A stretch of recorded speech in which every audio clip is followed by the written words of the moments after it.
hand over this meeting to Joe and let him run through the slides. Thanks. Okay, good afternoon, people.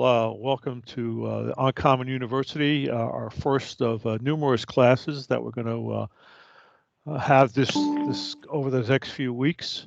We're trying to take advantage of the virtual environments. We're also trying to take advantage of the fact that we're not in a government facility or in a government confined by government restrictions as far as meeting and having a room and that kind of stuff. So hopefully this will be a good experience for everybody.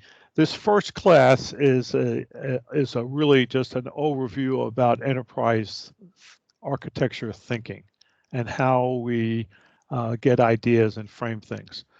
So it's going to be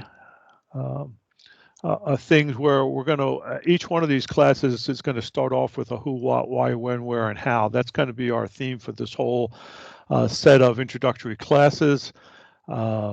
We're going to answer these 6 questions, and then we're going to use these 6 questions to form a schema or a way to think about architecture in general. So who's involved in this? Anybody who's an EA team member is welcome to attend these classes or view them. It's not restricted by individual contractors. So we're looking for team members. What do we want to do? We understand in this particular one just the fundamental concepts of enterprise architecture without having an implementing framework to deal with. We're going to start now. We're going to use the virtual Teams platform as our vehicle to get this done. And this particular briefing, I want to attribute to John Zachman. I'm using one of his slide decks with a lot of detail that he presents at conferences all over the world. I've sat through this briefing numerous times, and it kind of just sets the tone for how we think about enterprise architecture in general. And why do we want to do that? We want to level set the team. We want everyone to be able to talk at the same level of language, ideas and thoughts. And this is what these briefings are all about, these fundamental briefings that we're going to go through. So one of the things I would like you to do after this class is over is just send me an email. And hey, Joe. Yes. Sorry to interrupt. Your screen share is still on the first slide. I know you're probably down to slide 3 now. Right, I am. I wonder why that's happening. There we go. Now it's on slide 3. Okay, so it's just not in presentation mode, but that's okay if that works. Does that look okay? I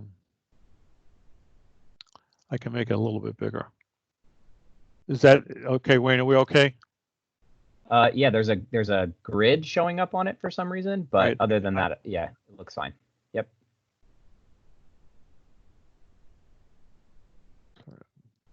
There we go. Perfect. Turn that off. Okay. Okay, so one of the things I'd like you to do is send me an email. That way, get an idea of who really attended, give your name, your organization, what company you work for, and then rank order these 6 things in how you see them as important in enterprise architecture. What we're trying to do, I'm trying to get a feel for where people's mindset is and what they're interested in.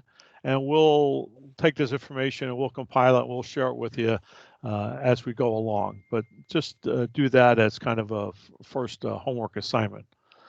So let's get on with the brief. Okay, we're going to talk about enterprise architecture, some enterprise design objectives, and specifically focus on 2 things, complexity and change, and why those 2 things are the driving factors behind enterprise architecture and why we're doing business. So let's go with our first example here.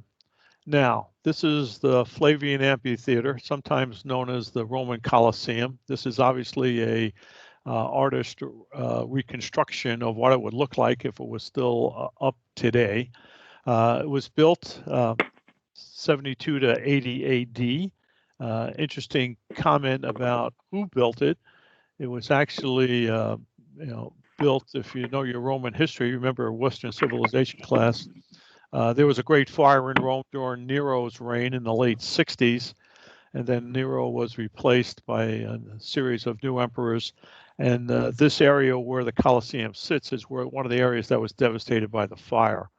Also in 70 AD, the Romans conquered Judea and Jerusalem and destroyed most of the city of Jerusalem, and took those people that were resident in Judea and took them to Rome. And they were pretty much the artisans who built this Colosseum. Judea had gone through about a 70-year period of great construction projects with Herod the Great. He rebuilt the great temple in Jerusalem. He built cities, Caesarea. He rebuilt parts of Jerusalem. So they were experienced builders, and the Romans took those experienced builders, brought them to Rome, and they built the Colosseum. So what I would like to do in the chat, if you could, just tell me what kind of architecture is this? Would you classify this building as what kind of architectural diagram would you call it? And unfortunately, in the session that I'm looking at right now on my computer, I only have one screen up. I can't see the chats. So Wayne, can you tell me what kind of answers we're getting on that? Absolutely, Joe. So far, nothing yet. Okay. So I expect we got one classical from Dave Rodriguez. Okay. Anybody else have any? Roman arches? Question mark. Okay. All right. So that's the idea. Most people would classify this as a Roman architecture, right, versus Greek architecture or Egyptian architecture. And one of the clear marks of Roman architecture or characteristics of a Roman architectured building was the arch. The Romans were noted to use arches in most of their buildings, and you can see the arches in this one. So the problem is we sometimes look at the building and call that the architecture. The building is in fact a building. It's not an architecture, and that's a common misconception, right? And this main misconception about architecture or enterprises is the same thing that people have about buildings, is that it leads people to misconstruct enterprise architecture as being big, monolithic, static, inflexible, unachievable, takes too long, costs too much, right? We've heard that kind of discussion. I've been involved in doing enterprise architectures now since 1994, and people always told us it always takes too long and costs too much. But when they want answers, they expect to be able to find them without doing the work up front. But anyway, if this is an architecture, what is? So if we go down to the next slide, what we can say is this is the result of an architecture, all right? The result you can see is the architecture of what the architect did. How did he envision this set of requirements in order to build something that people could use? So the architecture is not the building, it's the set of descriptive representations that help describe this complex object. And it ensured that the instance could have been created not only in Rome, but they could have taken those representations and built them in Greece or in Egypt or in France or anywhere else they wanted. The representation is what makes up the architecture, not the instance of the architecture. And if you look at this one, you can see again some of these architectural characteristics, right? And things like the arches. Now, if you look closely at this building, what you're going to see is the use of an arch over and over again. In fact, the main building itself is two arches joined together to make an oval. And then if you look at the building even closer, you'll see it's a set of concentric ovals. So they use the arch over and over and over as the physical layout, and then they use arches within the framework, the walls to actually build it. So what we see is architects using established patterns over and over again in order to make this requirement come to life. And the other thing is I want you to take a look at is why did they build this thing? Why is it that big? Why is it an oval? Why is it focused on the base? Well, the requirement was to build a stadium that could hold between 50 and 80,000 people. So this is as big as any stadium in the U.S. today, in order to watch the great games in Rome for the great festivals they would have.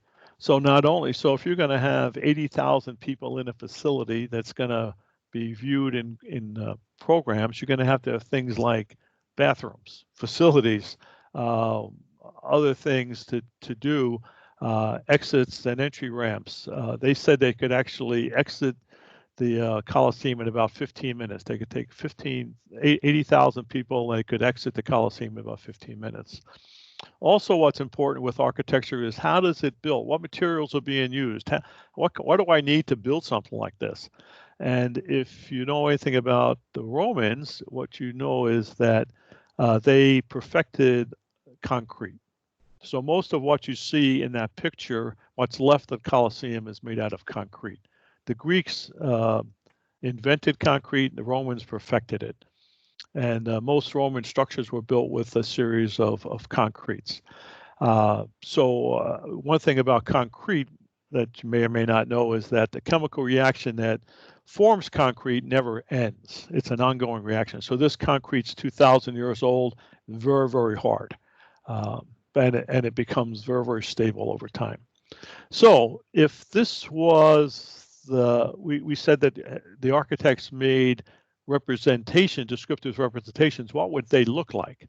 Well, here's some after the fact representations of the Colosseum. Here's a diagram of what the levels of seating would be. Here's a cross section of it. So people have gone back and looked at the Colosseum and actually reconstructed the drawings so they could understand how the Colosseum was built, how the structure was developed. Now, this is very analogous to our as-is architectures. Plenty of our systems, especially going back to '94, had no significant documentation associated with them other than the code. And so we were brought on board initially to start documenting these systems. They had to go through some ATOs and security things like RMF packages that they've changed over the years. But essentially, these fundamental documents had to be reconstructed by looking at the originals. And that's what these are representative of. These are representative documents where people have studied the Roman Colosseum and then generated a set of artifacts that help describe. So if we go back now and kind of coalesce these concepts, these ideas, we can say that if an object you're trying to create is simple, right? If you can see the whole thing at one time, something like a doghouse or a box, maybe you don't need a detailed architecture. All you need is some materials and some tools and a handyman, and he can build something for you. But on the other hand, if the object is complex, something like the Colosseum, and you can't see it entirely at one time, it's likely you're going to considerably over time, you're going to need an architecture. You're going to need a set of plans. You're going to have to identify the materials you need, the builders you need, the equipment you need, the tool set you'll need. In short, the reason you need an architecture is because you have a complex object you're trying to build. And complex objects are usually expensive to build, usually used a long time, so you may want to change it in the future. So these two concepts of complexity and change are the two driving factors behind architecture in general and enterprise architecture in particular as far as our situation goes. So let's look about this idea of complexity. If you can't describe it, you can't create it, whatever it is, right? So we have the Colosseum as our example, a complex arena that had not only seating and bathroom facilities, but underneath the Colosseum, it had different levels where the performers would change. And in some cases, they filled the Colosseum floor full of water and had sea battles in it. So it was a very, very complex building. And you can imagine it was used for hundreds of years, that over time there were changes made to it.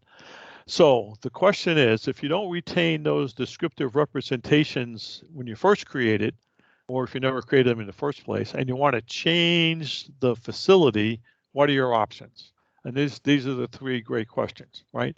So you can change the instance and see what happens. Okay, we'll knock down a wall in the Coliseum and see if the rest of the Coliseum still stands. High risk, not many people like to do that. You can recreate, reverse engineer the architectural representations, just like people have done in the past, the ones we looked at. Right? That's takes time, costs money, but it can be done. Or you can, rather than change it, you could just knock it down. You know, like we did with the stadiums, the old Busch Stadium here. They just knocked it down and built a new one. You just scrap it and start all over again. It's no fun to change the building anymore. It came to its useful ending. So let's look at some examples of this kind of thing. So what's big, complex, and changes over time? So this is an example of the aircraft carrier USS Enterprise, right? This was the first nuclear aircraft carrier, very, very complex, had 8 nuclear reactors in it, was a one-of-a-kind, was very, very expensive, only had one class. There's only one ship in the Enterprise class. And it was no small feat to build. So they built a lot of architectural drawings. They built scale models. They had detailed representations. In fact, they had about 915 naval architects and engineers on that project, generated over 16,000 drawings and over 2,400 blueprints. So this is a huge, huge effort. Complex things require a lot of detail. So when somebody mentions to us that it takes us 45 different artifacts and 80, another 45 narratives to describe a system within the Scott environment, we shouldn't be surprised. These detailed representations, these detailed views sometimes get numerous, and there's not much to go around it. The other thing just about this one is at the Enterprise is being decommissioned. It's actually being chopped up for scrap. They didn't turn it into a museum because of the nuclear reactors inside. In order to get those reactors out, they had to literally tear the ship apart. But this is the replacement for it. This is the next generation aircraft carrier, replaces the Nimitz class if you're into naval things. But this is the Gerald Ford. It cost about $5 billion, I think, to build. It's going under sea trials today as we speak. It's out at sea, and there's another sister ship, the Kennedy, being built right now. So at some point in time, after a 50-year life cycle for the Enterprise, the aircraft carrier, they decided to retire it, break it up, and replace it. So they scrap it and start over. So this is another picture. I'm going to move this back a little bit. This is the Pantheon in Rome. And again, we want to make the observation, this is not an architecture, it's a result of an architecture. And you can see different styles of architecture within the Pantheon. There's Greek columns and figures, as well as arches embedded in this architecture. So the architecture itself allows us to have structured components and their relationships and principles governing their design. And this is a very, very complex building. And we can look at the architectural representations, these set of descriptive representations or views, right? That word view. This is a good example of views. We have renderings of a side view, a front view, cross country, and an overview view. We have detailed drawings. We have models, scale models of this, all built around the Pantheon, this concept of a view. So in the architecture world, we often say we have DODAF views. Well, these views are analogous to these. This is where the name view comes from. It comes from these different renderings of a building that we can describe. What's fascinating to me about this building is that the internal shape is built around a circle. When you first look at the Pantheon, you wouldn't think that it was not only a horizontal circle, but a vertical circle. And in fact, the circle is made up of a series of arches, which makes it very, very Roman. The front of the architecture with the columns and the peaks is a very, very Greek classic style. But you can see this whole idea of descriptive representations would have gone through. And if in fact we do these detailed representations, we can then determine how much equipment, what kind of equipment would we need to build this thing? What kind of materials would we need to build it? Could we make it out of concrete? Could we make it out of stone? How could we build this building? What would be the techniques to use? That's all part of why we build these descriptive representations beforehand. So if we look at now the idea of the kind of artifacts that we build, right? So we have views, architectural artifacts, things like AV1s, an ops concept. And on that ops concept, we identify things like key players and activities and capabilities, but we do them at a very, very high level. We don't show details. So we need other descriptive artifacts, views that help explain or the detail of that. So we have things like the capability view, the CV1 and CV2s. We have activity models like the OV5. We have ops resource flows like an OV2. And then we have relationships between those views where these details come together. So you can see there's different levels of detail in these descriptive drawings that help us fully understand how the target is being described. So these architectural artifacts are critical to be both high-level, big picture views and as well as detailed representations. So now that we've kind of knocked around these concepts of okay, I have an instance, I have a building, and I need to describe the building with some kind of a set of some artifacts and descriptive drawings. Well, what do I do exactly? How many drawings do I make? What do I make the drawings of? How do I answer that question? Well, now we have to establish a schema. We have to establish a way to think about it. And that's what schemas are. Schemas give us a framework to think about things. So this is John Zachman's approach to that. And he looked at it and said, if I could answer the 6 interrogatives of the English language, what, how, where, who, when, and why, that would tell me a lot. It would probably tell me everything I needed to know about that building. And I could then convert those questions into real things, real realities, such as a bill of materials and functional specs and drawings and operational instructions and timing diagrams and design objectives. All the things that I would need in order to build this building, I can put together and by answering these 6 interrogatives. And if I take those things and I start laying them out, I can put them, side by side. I can start listing them as elements. And so, so this is the beginning of John Zachman's framework, his schema, his idea of how we want to think about this. And a lot of people criticized John early on.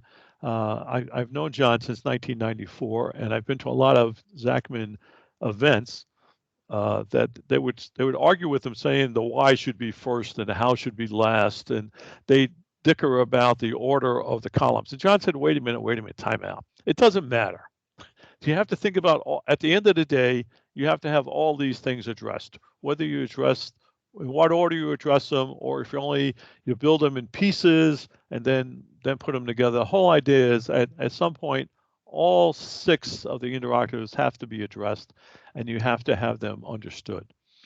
So then people started to complain about, well, what level of detail do I need? Do I need to divide everything down to the gnat's eyelash? So that becomes an idea of perspectives, right? So different people have different perspectives on these 6 questions. So if you're a strategist, you need to have high-level concepts, boundaries. What do I want to build? Why do I want to build it? How do I build it? What am I going to do? How much is it going to cost me? So then we have owners who worry about the requirements concepts. You have the designers who are actually building the design logic into it. Then you have the builders. You have to have somebody who's actually going to be able to build this thing. Does he have the right equipment? You know, when they built the St. Louis Arch, they had to build specialized equipment that was only used for one thing, and that was to build that arch. Then after the arch was finished, they destroyed it. And then you have the implementers. You have the people that are building the subcomponents and building the pieces of it, and then you have the operators after it's done. You know, how do you make this thing happen? So each one of these people have a different perspective on the 6 interrogatives. So if you start the idea of laying those kinds of things over it, you start building an ontology or a framework or a schema, right? So. And a framework or an ontology doesn't apply a lot of things. It doesn't tell you whether you should do an architecture or not, right? It doesn't tell you how you should do it. It doesn't tell you whether it's a long-term or short-term trade-offs you have to make. It doesn't tell you how much flexibility you want to have, right? The ontology just describes the problem, right? It describes it from 6 perspectives, 6 different interrogatives from 6 different perspectives. And it's important to keep that in mind when we're building things, because people often ask, especially in the DODAF world, you know, why are we building this product? What difference does it make? You know, nobody's going to use this. Well, somebody probably is. You just have to know where in the schema that project sits. So, and again, within the schema, the framework is 2-dimensional, right? And it's a enterprise. It's a set of enterprise descriptive representations, right? So the schema and the classification for each axis is both comprehensible and non-redundant. Therefore, each of the cells in the framework is unique. The primitives, what you start seeing is primitives that exist from tool set to tool set. Let me just go back to this perspective where we actually start seeing the Zachman framework overlaid with the requirements, the schemas, the blueprints, the tooling, and the implementation instances, right? So now that we've taken this idea and we've combined it with this idea of the 6 interrogatives, we can actually start seeing cells being built within the schema, right? So now we can have a set of watts for the scope. We can also set of watts for the implementation. We could have a set of who's for the scope or who's for the blueprint. So now we start seeing a set of primitive cells that allow us to organize things very quickly. So when we talk about these primitive cells, we're talking about something that's comprehensive and not redundant, that each cell in the framework is unique. The primitives are abstractions and are unique to the cell, and that the framework becomes a logic that's universal, independent of the application. So we can use this framework if we're thinking about buildings. We can use the framework thinking about ships, about systems, about enterprises, about the joint deployment system, about AMC, SDC. We can apply the framework to any target. We're not limited in the framework by the application. We're only limited by our thoughts. So then we can take a look at how could we apply this framework to problems. So because people are always looking at why are we doing these frameworks? What can we use them with? So in 1965, here's a list of system problems that people identified with. Right? They said the system didn't meet my requirements. It's not aligned to the organization. The data is it's inconsistent. It's not accurate. It's not accessible. It's too late. We can't change the system. It's inflexible. We can't change the technology. It's not adaptable. We can't change the business. If we couldn't change the system or technology because we couldn't change the business, is the technology driving the business or the business driving the technology? We're spending too much time on maintenance. We're not getting any new functionality. It takes too long, costs too much. It's always over budget, always misses schedules. The IT budget or DP budget in this case is out of control, too complicated, can't understand it, can't manage it, it's just frustrating. So that's the problems in 1965. That's the functional community complaining about the IT community. 2020 comes along, what are our problems, right? Doesn't meet our requirement. The data is no good. We can't change the system. The technology is obsolete. We can't change the business because the technology won't let us change it. We're too little time in development, not enough time for maintenance. I don't get enough enhancements. It takes too long, costs too much, always over budget, always under schedule. The budget's out of control, it's complicated, it's too hard to understand, I can't manage it. Just so frustrating. So this is an interesting dilemma. In the IT world, it's been now some 40 years or 45 years, and we're still fighting the same problems.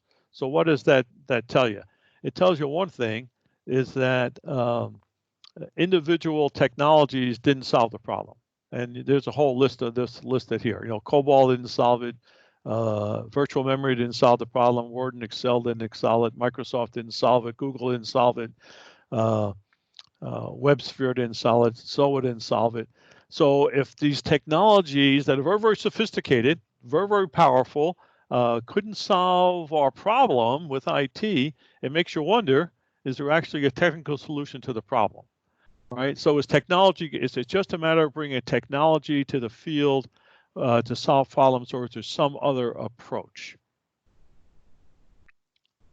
So again, there's nothing wrong with the engineering technology. These are all valuable tools we can use. However, the engineering problem is not the enterprise problem is not an engineering problem. It's not a technical problem.